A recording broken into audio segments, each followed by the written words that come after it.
Assalamualaikum warahmatullahi wabarakatuh. Hai adik-adik semua, ketemu lagi dengan saya Kak Ika dalam pembahasan sejarah.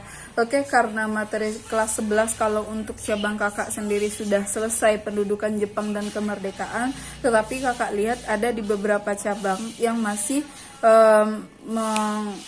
materinya itu agak lambat, yaitu baru masuk ke proses pendudukan Jepang ke Indonesia. Jadi khusus untuk hari ini kakak akan feedback sedikit ke belakang. Semoga juga materi ini bisa bermanfaat bagi adik-adik yang lainnya, karena akan mengingatkan kembali tentang materi pendudukan Jepang di Indonesia.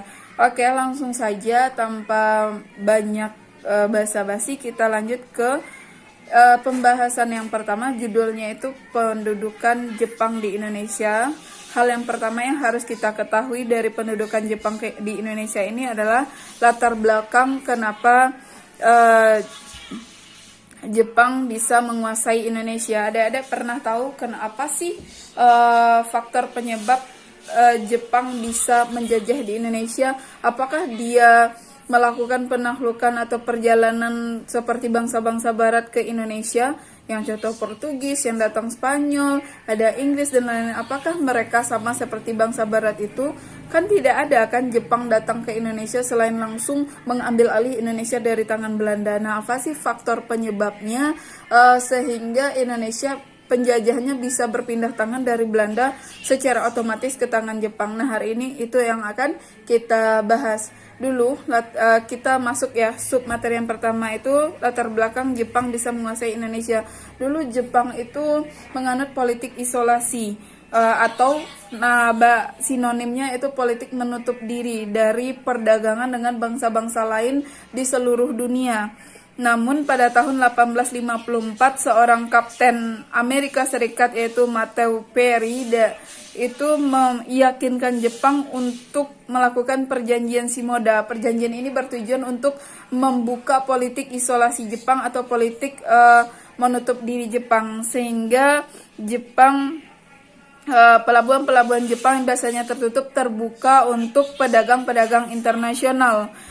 Selain itu, Jepang semakin terarah kemajuannya setelah dilakukan restorasi Meiji oleh Kaisar Meiji, di mana di sini Jepang mulai melakukan perubahan secara besar-besaran di bidang militer, di bidang pendidikan, perdagangan, dan juga industri. Nah, selanjutnya yang harus kita ketahui adalah faktor yang mendorong kenapa Jepang bisa menjadi negara imperialis atau negara yang bisa menguasai negara lain. Yang pertama itu wilayah Jepang itu sempit dan miskin sumber daya alam.